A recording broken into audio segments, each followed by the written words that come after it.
Welcome to the Birds and the Bees podcast. This is Braxton Dutson. That's the key. People aren't talking about it. Everybody needs to know that porn is not a documentary. It's not like if we don't talk to kids about sex and sexuality, they're not going to hear about it. They're just not going to hear about it from us. They have tons of questions, they just don't know how to ask them. All you have to do is be one chapter ahead. You don't have to know everything. Just one chapter ahead of wherever your child is. Hey everyone, this is Braxton Dutson, your host of Birds and the Bees podcast. I'm a licensed clinical social worker and I'm a certified sex therapist through ASECT. And every episode of this podcast is meant to bring you information from the top professionals in the relational and sexual health world. And I want you to have the tools, tips, and tricks that you need to improve your relationship with your partner and feel confident in teaching your children about sexual health and relationships. Today, we are doing that by bringing on Monica Ashton once again. We are talking about fathers today.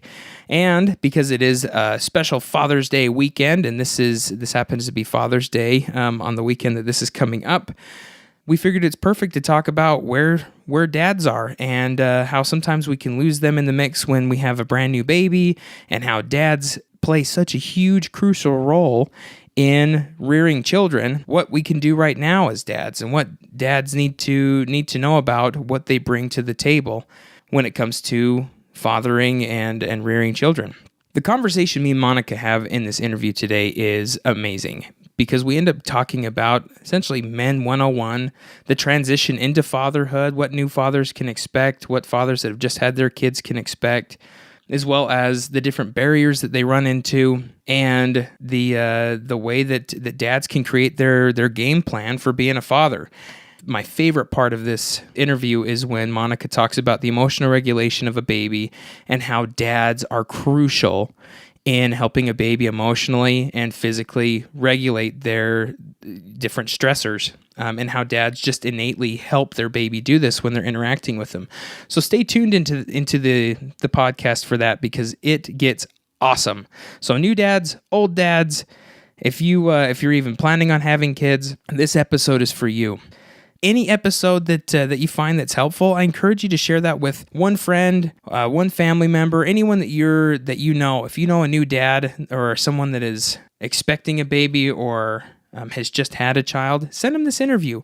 You never know what kind of information they take from it that's going to help change the way that they interact with their children, and it can be very positive for them. Again, I have a lot of people tell me about how much they enjoy the episodes that we put out, all the information that we give. I'd love to hear what your experience has been through an iTunes review. This helps us reach so many more parents and couples who are looking for a show like this on iTunes that are just browsing around, that don't have someone to refer them to the actual episodes. So take a minute, leave us a review. All it takes is just a minute to be able to do that. It would mean so much to me, and it helps the show grow immensely. Thank you for those who are tuning in and listening on birdsandbeespodcast.com, through iTunes, Stitcher, Spotify, any other formats you're listening to. I really appreciate you tuning in and continually supporting the show. But without further ado, this is Birds and Bees podcast with Monica Ashton on this special Father's Day edition. We hope you enjoy the show. Welcome back to Birds and Bees podcast. I'm here with Monica Ashton. Thanks for being back with me. Thank you again for having me. Now, Monica, I remember in the last episode, I didn't really introduce anything that you do. You're part of the healing group. You're the director of maternal mental health, and you're really like all over the place doing things with PMAD, like postpartum or perinatal mood and anxiety. You say it. Yeah, so my area of expertise is perinatal mood and anxiety disorders. Those are things like postpartum depression, postpartum anxiety, that whole spectrum. Mm-hmm. Reproductive mental health, which includes all types of mental health in that reproductive spectrum, from infertility or grief and loss, pregnancy loss, loss of infants, to and also sex therapy. Oh, yes. Sex within that reproductive spectrum is really what I'm focused on. So everything in perinatal and reproductive mental health. Nailed it. You nailed what you do. I couldn't say PMAD. Like, dang it. I can't remember what that is. But yes, so today, the reason that I've got you on the episode is because I really want to cover fathers. fathers to be, fathers that are brand new, fathers that even have 5, 10, 15-year-olds. I mean, we want to get into what expectations dad has, and really just everything a new father needs to know about becoming a father. I love it. We are not talking about fathers enough. No. They're kind of left behind in the conversation way too often, but they're a huge part of the equation. So I'm really honored that I have the opportunity to come here and chat about dads with you. I'm super excited too, because I'm one of the things I really want to do is, as funny as some of the movies are, where they just portray, movies and TV shows where they just portray an inept dad that is like, oh, and they're holding the baby out arm's length, like, I can't connect with this thing, and I'm supposed to work, supposed to go through all these different things that are just to be man. And I'm really sad to see so many couples come in where they subscribe to that, where it's like, I'm dad. Like, yeah, it's great being a father. I like to connect, but I mostly connect when we start playing sports or when they can react with me. And it doesn't have to be that way. In fact, it's important for it to not be that way. I completely agree. The media has done a terrible job at portraying fathers and their involvement and their importance in raising children from the very beginning, even in pregnancy, all the way through a child's life, and their importance in relationship, and how parenting really is done best when there's two parents that are highly involved, highly supportive, and supportive of one another. And it just makes all the difference. Yeah. I mean, especially for just connection. I mean, if we're talking about dads that would like to experience more sexual connection, more intimacy, I mean, if you're doing your own thing and then come back for an intimate experience or connection, and you're not building it throughout the rest of the week, the other times, that's a gone in 60 seconds type thing. I mean, you're 0 to 60 and you want to go fast that way? No, it doesn't work out that way, the way that you would like it to. I think there are a lot of societal expectations that make it even harder for fathers, that make it harder for them to really experience wholehearted living and experience really wholehearted parenting and connection with their partner, just like you were talking about, of feeling like, okay, this is my role, this is how it has to be, and this is what it's going to look like for parenting, sexual connection, being a partner. And that's why I think this conversation is so important. If we shift the way we see fatherhood and father roles and understand the importance, I think it's going to have a tremendous impact on fathers overall. And stick with us, dads. I mean, if you're starting to listen to this podcast, whether because someone required you to, or you're like, hey, I'm interested, and you think that this is going to be like, okay, this is everything you need to do, dads. Nope, that's not what we're getting into today. We want you to learn about what fatherhood looks like. We're not going to be in here to say, like, you need to change everything about yourself, but we really want you to diversify the way that you look at life and the way that you look at your relationships, especially with your kids and with your partner. And, I mean, all of this is going to be, we hope you're going to find it useful to be able to take the parts that are really important to you to really become the best dad and the best husband that you can be, or the best partner that you can be. Yeah, I hope there's at least one or two really awesome takeaways that will apply specifically to you. And that's going to be different for each person listening. Yeah. And there are going to be a few pieces of information that might help shift the way you see partnering or fatherhood. And again, this is a topic that doesn't get talked about a lot. So we're excited to put the focus on you dads today. This is all on you. So let's start out a little with, okay, you just found out, you know, the ultrasounds come back and it's like, yep, you're gonna be a dad. You're gonna be a mom. And so essentially a lot of people start thinking that, all right, well, baby's been turned into a zygote and is now implanted on the uterine wall, and mom, take it away. Dad just kind of keeps going to work for the next 9-10 months, and there's more to it than that. Can you tell us a little bit about where connection, how can dads be involved in this time of life when they're not making the baby anymore? Yeah, that's a great question, because a lot of dads either put themselves on the back burner, or partner puts them on the back burner, or they feel like I'm not as involved. But there are tremendous ways to be involved, even at this process. And so the first thing is let's start practicing. Let's start practicing with your partner, it being involved and starting these conversations, because you're going to need a lot of practice as you jump into parenthood of being able to have conversations with your partner about what their needs are, how our life is transitioning. It's not a simple transition when you move into fatherhood. No. It's a very complex and multi-layered transition. So I think the very first thing to do as a couple is to start having a conversation about what do we need to do as a couple to support mom and to support dad and to support our relationship as we move forward with this pregnancy. Because I promise you, everything is going to shift and it's going to change. And it can be a bad thing if we're not talking about it, but it can be a wonderful and connecting thing if we keep a conversation going about it. So that's going to look different for each couple. Yeah. It's going to look tremendously different. But if we have a proactive conversation, I love the check-in, and I love checking in with one another and setting aside a time, or, some dads like to call it kind of like a business meeting, where Or we're the State of the Union address.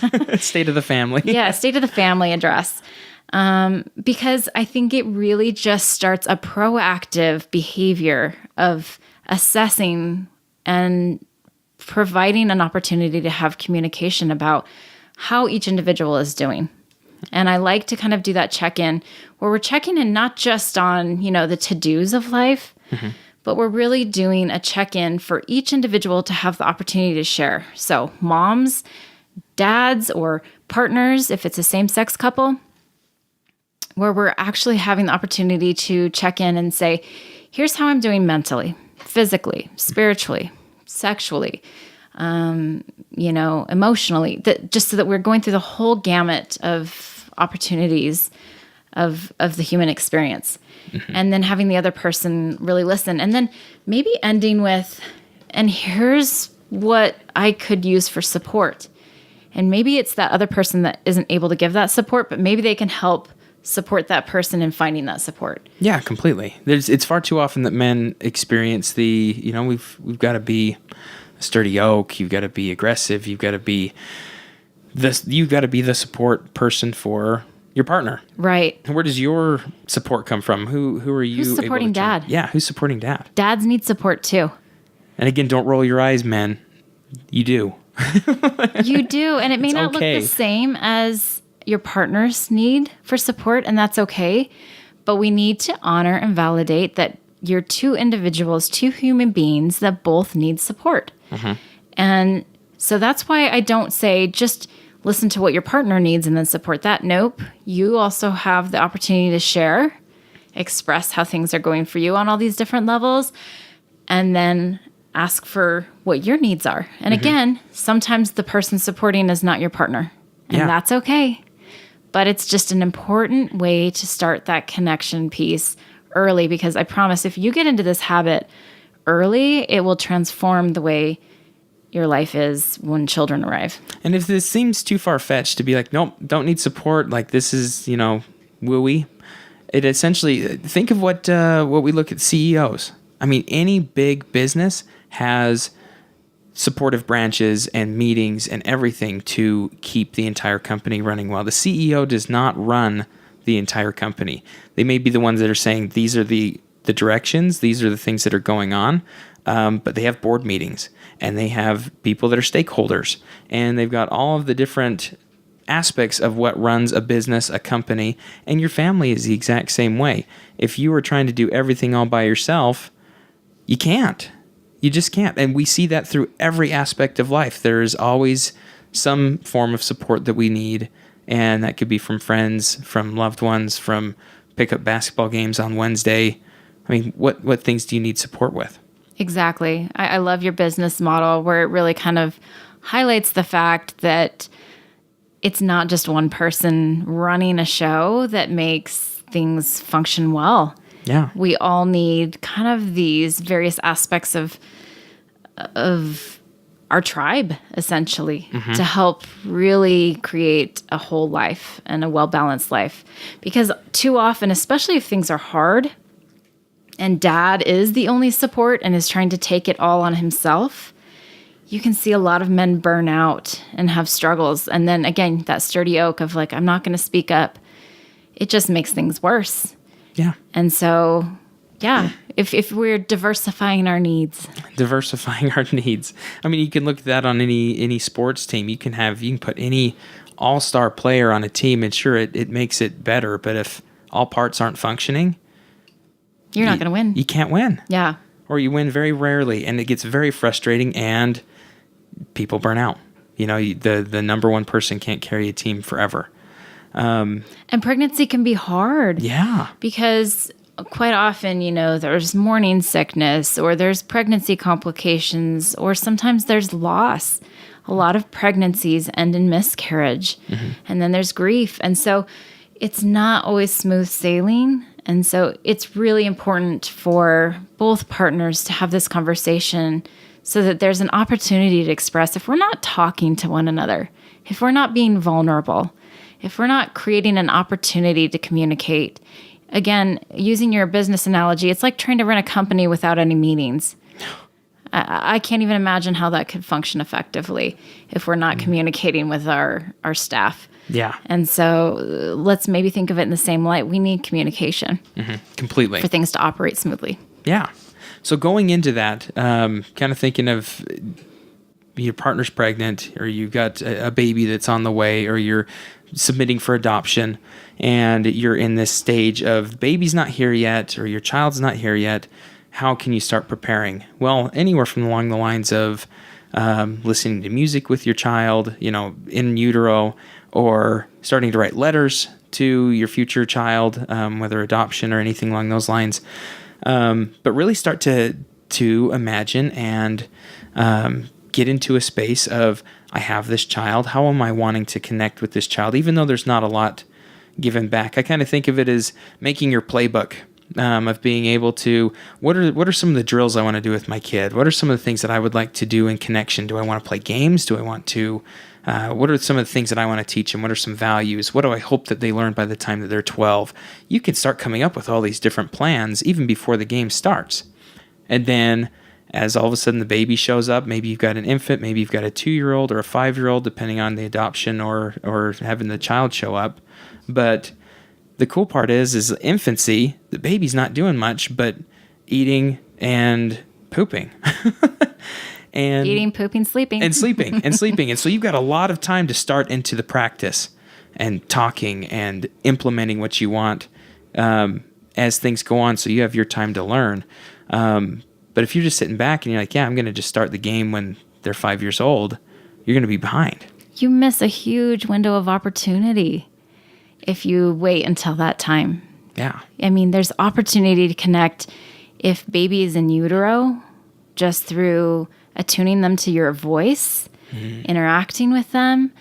When they're infants, that neurocognitive development is the largest growth period. And so your capacity to connect and attach with baby makes a tremendous amount of value for that infant. And so don't discount all the good that you're doing. I love the analogy you gave, Braxton, about a playbook of starting to really kind of create a vision of what that connection would look like with baby when baby's here, whether it's through adoption or through birth, whatever that might look like. Really having that vision is going to be huge. And I think it starts that mental connection with that child. I think it's also important to keep in mind of how are we going to keep our relationship connected? Oh, yeah. Because once baby gets here, babies are so egocentric. It's all about them. And that's how it should be, right? But if you don't proactively carve out time for your relationship, baby will take it all. I need. Exactly. And they'll stay that way for a long time. So in your playbook, I think there's also room to say, how are we going to keep our relationship connected? because we know that that baby and that child and that toddler and that teenager even will make it all about them, and they'll take and demand all of that time unless we really carve out some sacred time for us in our relationship too. So great analogies and great advice for dads. Wonderful. I love that you're pulling it into even the teenagers. It's all egocentric. It is. And if you don't plan, and I know there's a lot of resistance to being like, oh, but if we plan for sex, then it's not really cool. And it's not like the movies, which, I mean, let's get real. It's never like the movies. But I can't remember who the quote comes from, and that's a bummer. But the quote is, you can plan as long as you plan, or you can be as spontaneous as you want in sex, in connection, after planning. Exactly. As long as you plan for it. Yeah, plan for the spontaneity. It's not like, oh, we got to plan for everything we're going to do, but be like, we have 2 hours of this day for sexual connection, for intimate connection, through emotional connection, whatever it may be. Plan it and just keep it as a part of your sacred time. Yeah, you have to proactively carve out time for your relationship, whether that's time to just go out and date and friendship one another, or whether that's time to sexually connect. It's all important. Mm-hmm. And it will. If you don't, the rest of life will just steamroll you. Mm-hmm. And you'll find that it's been a long time and you're feeling more distant. So yeah, at the very beginning, right with pregnancy, let's start practicing some of these things, and then realize of course it's going to adjust. Yeah. It's going to shift, different periods of life, different challenges. But if you already have some of these key basic foundational pieces in place, it will make it so that it's never as difficult as if you didn't have it. So if we're already communicating, if we're already checking in, if you're already creating this vision, this playbook, and you're having conversations about this, and you're recognizing the value of your fatherhood on the child's impact, growth, mental stimulation, attachment, all of these positive things that fathers do, then you're going to have a completely different experience than somebody that's reactively engaging. Completely. Then you start kind of behind the 8 ball. Yep. Or because you're always reacting. It's really difficult to get out of the reacting stage. Yeah, you're just reactive rather than being proactive. And I think it was Daniel Singley. Dr. Daniel Singley. Dr. Daniel Singley. He does a lot with father work. But he was talking about couples, and all I can imagine it being is that you've got 2 mountain ranges, and you've got a valley in between. So it's kind of the scale of how relationship, and I believe it was relationship satisfaction. You might have to correct me on it, but you start at the beginning of a relationship before children show up, and all of a sudden children start to show up, and then the relationship connection, and essentially some of the satisfaction starts to drop down because there's so much given to the children. And then they notice as soon as children hit around the age of 18 and start leaving the house, that all of a sudden relationship satisfaction and connection start to happen. But that's around like 20, 25 years of being with someone. And if I remember what he was saying was if partners, women and men, but specifically if fathers are being proactive in how are we connecting, how can we make it through this, you can get through that valley and have a very significant satisfying relationship post children out of the house. When a lot of times it can be really scary and end in divorce, or we're like, holy cow, who are you? You're a whole different person from 20 years ago, which we all are. And so being able to try and promote saving relationships because you're connecting and you're learning and loving this new person as time goes on. Exactly. I think that U-curve that occurs with relationships and children is something that can often be, almost skipped over if we're making a really proactive plan. Doesn't mean you won't have some peaks and valleys along the way, but it doesn't have to be this major dissatisfaction in your relationship that occurs after children. I think that can occur because of a number of reasons. Number one, we've hit, the nail on the head with society and movies. We think that life should look like that, but let's get real. Nothing in life really looks like the movies. And also the fact that so many people are just reactive versus proactive, and really taking a proactive stance in nurturing their relationship and being involved in the rearing and raising of their children for fathers. And sometimes it can look like martyrdom for mothers, where they just completely lose themselves and their identity. And none of those things sound like great recipes for healthy relationships. And so, but if we start talking about this at the very beginning, when there's a pregnancy, or we're applying for adoption, or we're even thinking about becoming parents, and really create a game plan. If you have a game plan, we can amend it, but at least we have a game plan. And if we're not even talking about it and we're just reacting to things, then we really aren't going to have much success in bypassing some of that U curve. Yeah, completely. And so knowing that U curve, and then jumping back to having this baby and knowing that, we need to build a sexual desire, as well as like intimate connection emotionally, mentally, physically, spiritually. One of those things I really want to point out is the one of the myths that comes up the most, especially, I don't know where it comes from. Well, I do kind of. The 6-week doctor checkup that okays you for sex. Can you tell us about some of that, Monica?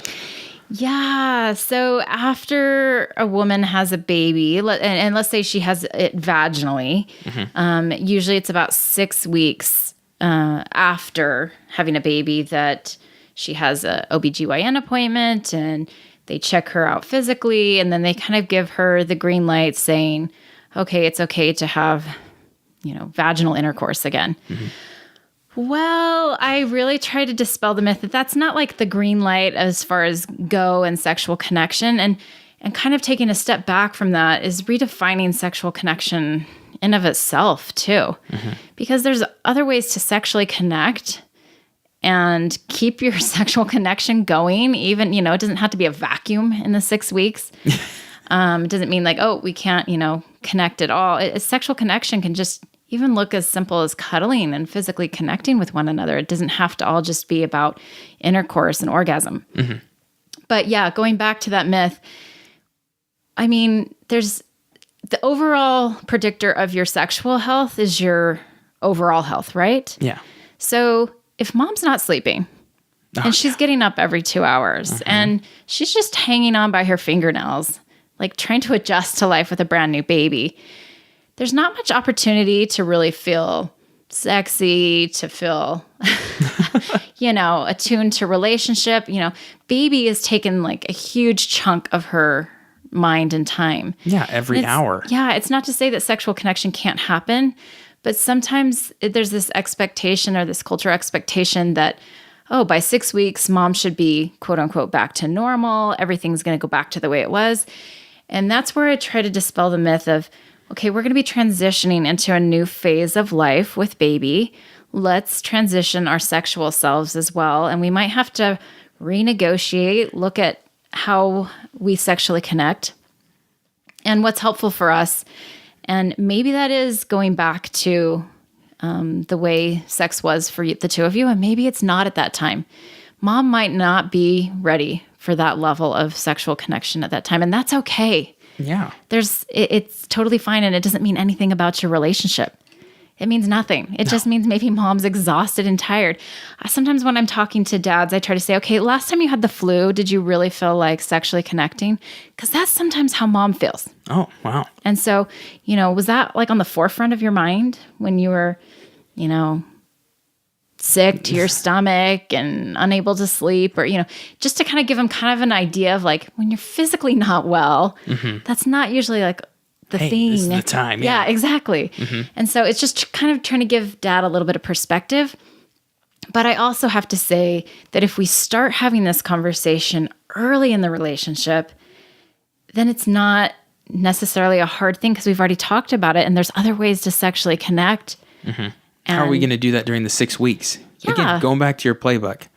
Okay, we're not going to have any vaginal intercourse during that 6 weeks. 6 weeks doesn't mean that this is exactly how it's going to play out. However, what would you like? What would she like? And how are we going to recheck in? How are we going to check in at that point in time? Yeah, let's check in with one another and figure out how to find the win-win. Yeah. I love the win-win. There's always a way in relationships to find a way to support both individuals. And that is what makes a healthy relationship. And same with C-section.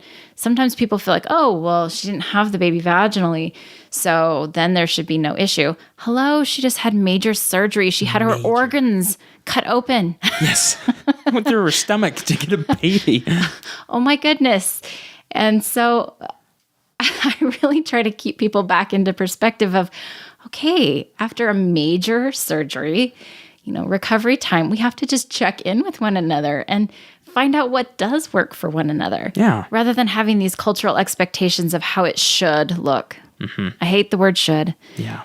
We need to quit comparing, and we need to just find what's going to work and support both individuals. Yeah. And when your friends started having sex with their wives or their partner after a baby, and we want to gauge times, and the only thing we've had is 6 weeks, because that's when the doctor says, hey, seems like you're in an okay place, or wait another couple of weeks.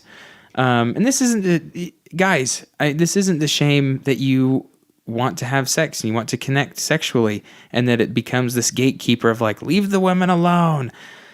No, this is a place that we just want to bring that understanding of, it can be so frustrating if you feel like the 6 week mark is the time that you get to experience a connective sexual experience with your partner again. And all of a sudden your partner's like, no, I'm not ready for something like that. And we didn't prep for any of this. That can become so frustrating and actually feel very isolating. We're like, okay, you don't care about my needs, and all you care about is this baby. And then the baby's taking all of their time and possibly a lot of your time, and it's changed everything. We want you to know that you can have your sexual experience, but there's got to be plan to it. It cannot just be reactive. Exactly. Having a plan and having a conversation about this long before. And recognizing that we don't have to wait 6 weeks to sexually connect if we redefine what sexual connection looks like for us. There's a lot of ways to sexually connect other than just traditional intercourse. Most definitely. One of the things that I want to go over as we're moving on, so we've kind of got the infant is here, and maybe we're moving into toddler, the baby's crawling around, and you're interacting with your child a little bit more. I was fascinated by the kind of by the graph, or the, I don't know, you showed me something, Monica. It was essentially the interaction that fathers have with their children, and how important it is that fathers have this interaction and the moms have their interaction when it comes to how things are. I think when we were talking about it, one of the things that came up is moms interact with a baby in a very, would you say it's mild? Yeah, so this is great research, I believe also done by Dr. Daniel Singley. I could be wrong, but I think it was from his presentation that at least I got this information that I thought was fascinating and so affirming of fathers, that mothers' interaction with babies typically looked like kind of like a gentle curve of stimulation, meaning a lot more milder interaction. It wasn't like hitting like peaks of emotional stimulus. But when fathers were interacting with babies, they often found that they had one-on-one high-intensity interactions, which were kind of like these high positive spikes. And so the picture that kind of comes in my mind is like, dad tossing the baby and catching the baby, and tossing the baby and catching the baby. And they have actually found through this research that Dr. Singley did, is that type of interaction was really impactfully helpful for babies' emotive regulation piece, to be able to learn to, be really highly stimulated and then learn to soothe and calm themselves. There was so much value in that. So I think what this research was really pointing at is that father's interaction may look different than mother's interaction. And sometimes dads get a little bit shamed, like, you shouldn't do this. Your interaction is not helpful, but we want to acknowledge the value of this type of interaction, that babies need both types of stimulation. They need kind of that, more mild stimulation that we're going to, again, this is typical. So I sometimes hate talking in typical, because maybe it's the opposite with opposite genders, but. Or even in same-sex couples. The majority of the time you'll find one person is more consistent stimulation versus the other one's very intense. A lot more intense. But there's value in both types of stimulation. The reason this information is so important is we really want to get fathers involved in parenting from the very beginning, because their parenting styles of each individual is so needed for that child's development. And too often we are not giving fathers credit for the type of stimulation or the type of involvement that they're having with children. So from the very beginning, fathers need to be interacting and being involved with their children in all aspects that they possibly can. And that actually helps babies' neural growth, emotive regulation, all these really positive factors. Yeah.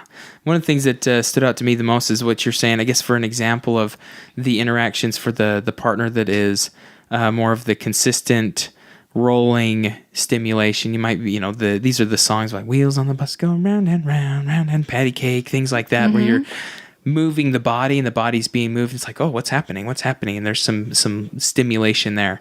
And like you said, then dad comes in the room and is like, what's going on? Oh, goodness. And throws him in the air. And mom's like, you're going to kill our child. Kind of the freak out of like, oh, the baby's not going to make it past age 2. But all those, I think what they were saying is the cortisol levels in the brain spike up because it puts the baby in a distressing situation where it's like, and you'll see, or exciting, yeah. or exciting. So it's like there's the things involved there, and then the baby normally gets set down right afterwards, and then is able to, oh, I'm in a safe place, and this is still okay, and I can be in a stressful place, and then also come back down. And my body learns to regulate. Yes, learns to regulate. It's such a valuable interaction, which is helpful because I think even as a mom myself, recognizing that, wow, those types of interactions have just as much value as the ones that I do, which for me personally are a little bit more gentle. So I'm curious a little bit about some of the barriers to father involvement. So we've got, the involvement there, and then we get to, a lot of the times, fathers tend to look around like, well, call me when the baby's about 5 years old, because then babies start to be a lot more interactive. Start to throw ball back and forth. They can run, or they are speaking back and forth, and there's a lot more of a give and take relationship. And so fathers tend to become a little bit more involved at that point in time. And that's really important to have and to be able to consistently be a part of your child's life. I'm curious about some of the barriers that fathers run into. It seems a lot like, I don't know, some of the stuff maybe that you've seen come up where we've got expectations or anxiety, maybe substance use, whether recreational or alcohol, and then also the work life. How have you seen fathers' interaction been affected by these other aspects of life? Yeah, there's a lot of different barriers that can occur. And sometimes it is whether it's the mother or the partner's anxiety barrier, where they're experiencing a lot of anxiety, and so they're trying to control the whole situation. Maybe they're not giving dad alone time with baby. Perhaps they're not giving dad these opportunities to play with their child in a way that is a little bit more stimulating. And that can sometimes feel a bit rejecting if you're constantly being told, no, you're not doing it right. Or no, it needs to be done this way. So this also has to be a partnering effect of, there's lots of different great ways to be a parent, and it doesn't just have to look like one parent's ideal. That can be a huge barrier. And sometimes that's a cultural barrier where the mother kind of dictates, okay, this is what it's going to look like because I'm the mom, essentially. And so that's where I'm trying to shift back into parents. Yes. Baby having parents. And it can be different interactions. If you're a single parent, then you don't have that difficulty of interaction. You just have one way of doing it. But if you have two parents, then it really needs to be a win-win for each parent. Each parent needs to be able to parent in a way that is expressive and true to themselves, and we need to give that opportunity. So one major barrier sometimes is the other partner, and we really want to make sure that we're having both people's interactions honored and the way that they want to parent. So that's important. So we want to give dad time with his kids, and that's really important, especially, we're obviously not talking if there's, abuse going on or substance abuse. I mean, that's just kind of, we're assuming that everybody's understanding that piece. But as long as both parents are healthy and well and everything's going well in that relationship, let's honor different ways of parenting. Sometimes, like you said, work-life balance can be really difficult. And that's where we have to be really proactive in carving out that time of, I want to carve out time for my children and I want to carve out time for my relationship and creating that balance. Because again, if we aren't proactively carving out time, sometimes work can be the thing that swallows us whole. Completely. And we're dealing with situations where fathers end up being, or the care, we go back into the societal of you're the caretaker, you're the sturdy oak, you are non-swaying, you don't need support, and guess what? You get to work 2 jobs because babies cost money and family costs money and rent and housing, whatever it may be. There's a lot of stress that can be involved. And that's why I bring in some substance use that way. Because if you're not able to take care of yourself in a certain way, a lot of the times it's very easy to be like, you know what, I just need to come home, kick back with a couple beers and just veg out. And if you're not taking care of yourself and you're not putting time towards the family or putting that experience together for your relationship, it can be very easy for all of those things to take from the connection that you're having with your kids and your spouse. Yeah. So one major barrier for fathers' connection can be their own mental health and their own well-being. And recognizing that dads are people too, obviously. Yeah. And they have mental health needs and they have support needs. And it needs to be both partners getting their needs met and supported. And that's tremendously valuable because dads also need that support. It's also a significant and huge transition for them. Yeah. This is a big transition. Speaking of the transitions, during pregnancy and even postpartum after the pregnancy, or when baby's been born or now adopted into the family, tell me about the significance or how often depression can spike or anxiety. I'm so glad you're asking this because this is also a topic that's not talked about, but is so common. So I want to first make a definition of the word perinatal. Perinatal essentially means any time during pregnancy or after birth within that first year is what we call the perinatal spectrum. So that's why we call it perinatal mood and anxiety disorders, or what people typically think of as postpartum depression. But the reason I use the word perinatal is because it can show up in pregnancy as well as after baby's born. So dads can experience, the research shows that 10 to 20% of all men experience depression during that perinatal period. And then 1 out of 20 can actually have symptoms of post-traumatic stress. That's huge. That's a lot. There's a lot of men that are struggling, and maybe they don't even recognize that's what's happening because depression in men doesn't typically show up with what people think of with depression. You know, it's not usually the excessive crying or sadness, things like that. It can usually show up more as anger or irritability. The masked depression. Yeah.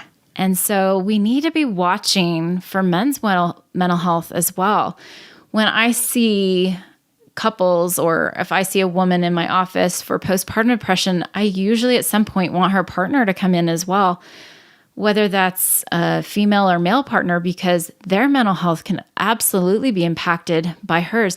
So half of the time when mom is experiencing a postpartum depression, dad can also be experiencing a depression. And I don't think you're not saying that as just an expression of half the time. Literally, it's about 50% of partners are experiencing. If mom has a diagnosable postpartum depression, then dad is also experiencing that. It's so impactful when someone's going through depression or anxiety or another perinatal mood and anxiety disorder. It can really be impactful and it can be hard on a relationship. And so I really want to bring this to awareness that this is a real thing. Yeah. And dads, there are a lot of dads out there that are suffering, and it's suffering in silence, or maybe they have no idea what's going on and they don't know why they're so ornery or irritable. And you can kind of see how the snowball affects. Yeah. Sometimes I'll see couples in my office years after they've had children.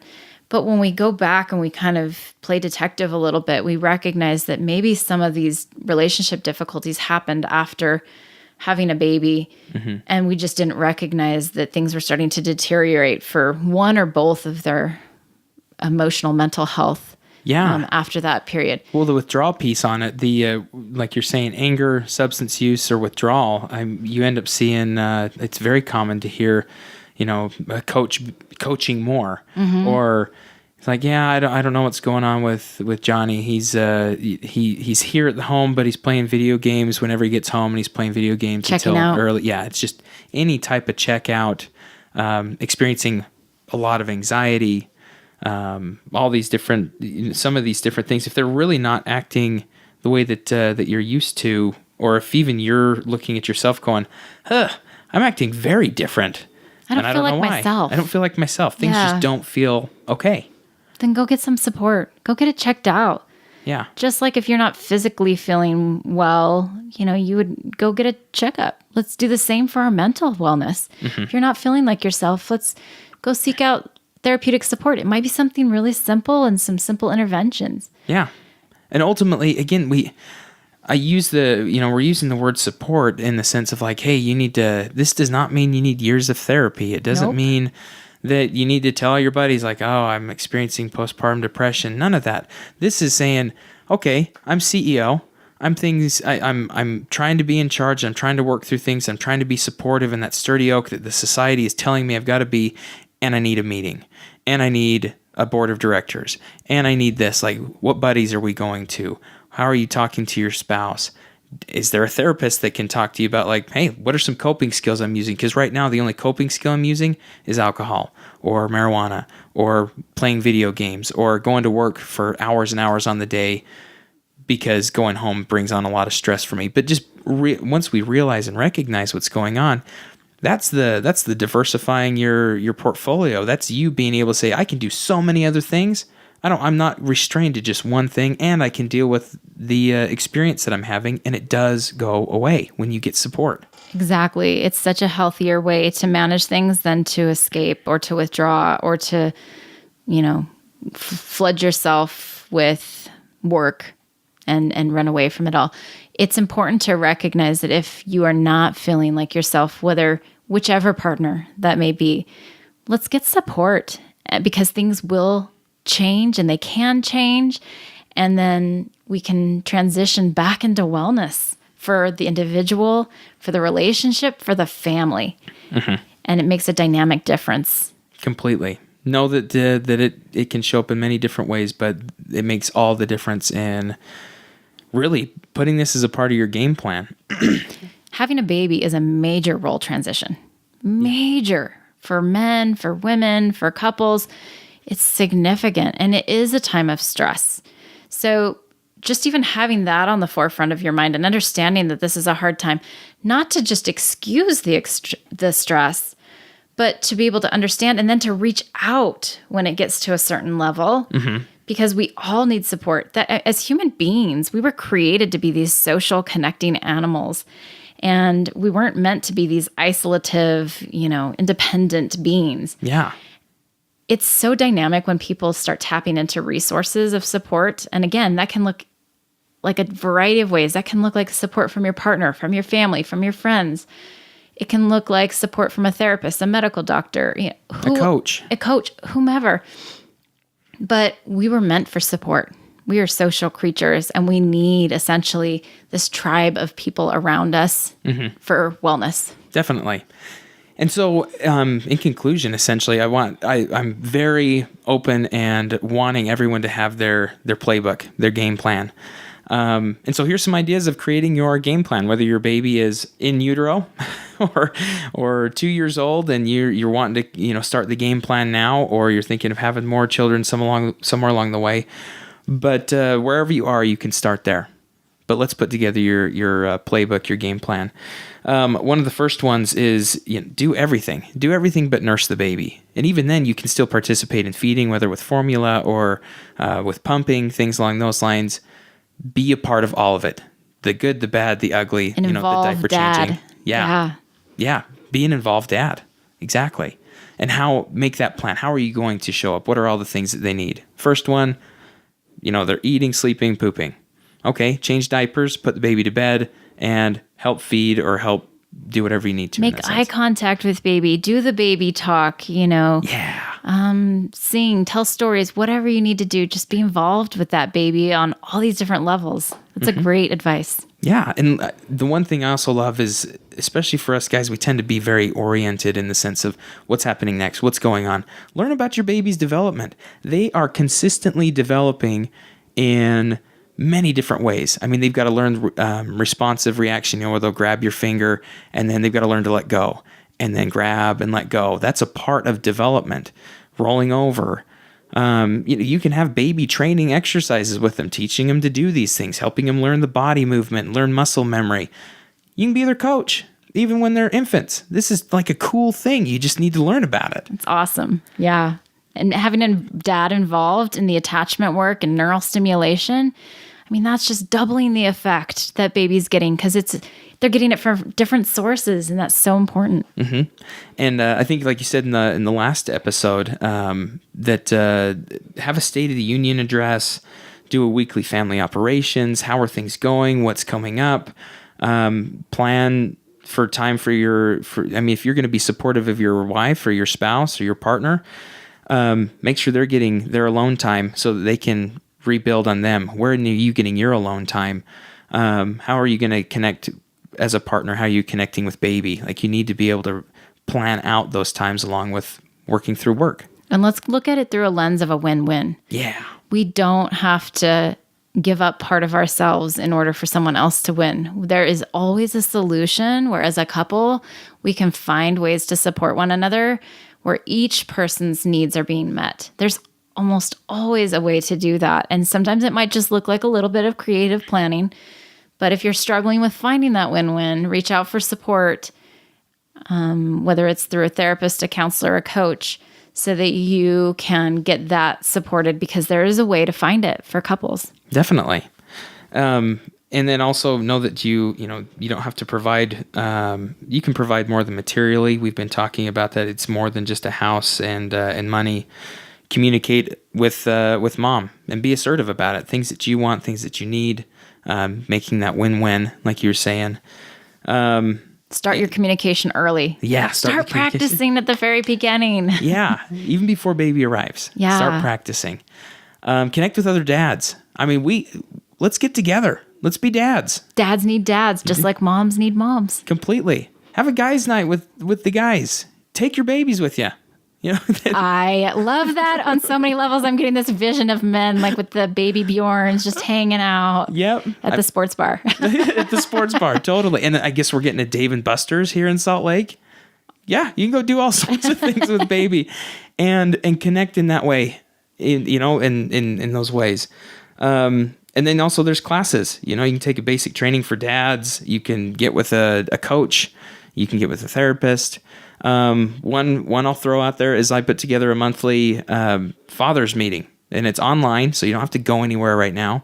But it's called the Man Cave. We're just hanging out online, talking about being dads, as well as learning these different things. How do you respond when mom's acting crazy? How do you respond when your partner's acting a certain way? Struggling. Struggling.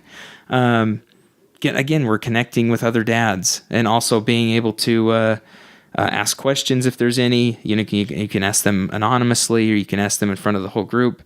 But then also being able to really have this connection of, hey, we're not alone in all of this, and we don't have to be alone.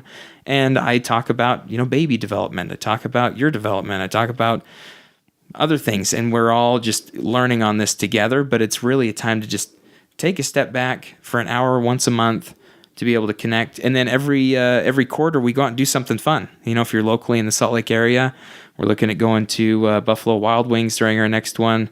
We've been playing with the idea of Topgolf. And if you want to be a part of this group, email me at Braxton at the Healing Group. That's BRAXTON at thehealinggroup.com, and say, hey, I'm interested in it. And I'll send you the link to the Zoom meeting that we have every second Wednesday at 8 p.m.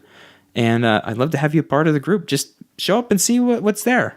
And I want to give a shout out to this group. This group is awesome because I think it provides a platform for dads to connect with other fathers and really normalizes the fact that dads really do want to be involved with their children. I think most dads' hearts are in the right place, and they want to be involved and they want to be supportive. And it's sometimes just transitioning over some of these hurdles. And this group sounds awesome, like an awesome platform for dads just to be able to connect with other dads and say, hey, how do you manage this? How do you navigate this? And then also to be able to connect through fatherhood, because it's so important for dads to recognize they are so valuable and so needed.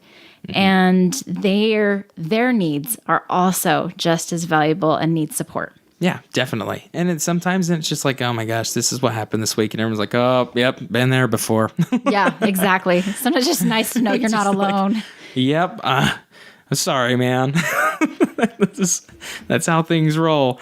But it's been really fun. So if you're curious about that, like I said, you can email birdsandbeastpodcast.com, or you can email Braxton at braxton@thehealinggroup.com.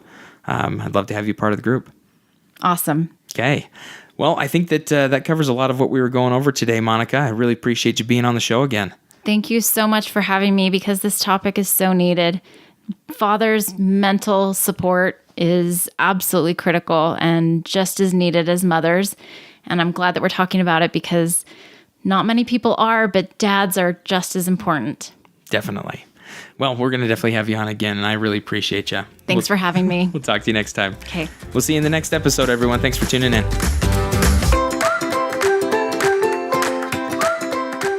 This has been another episode of the Birds and Bees podcast. Thank you for tuning in. If you have any questions about the show, comments, or questions you would like addressed in another episode, please give us a call at 385-449-1818. Leave your voicemail and your question, or you can also email us at birdsandbeespodcast@gmail.com, or visit us online at birdsandbeespodcast.com.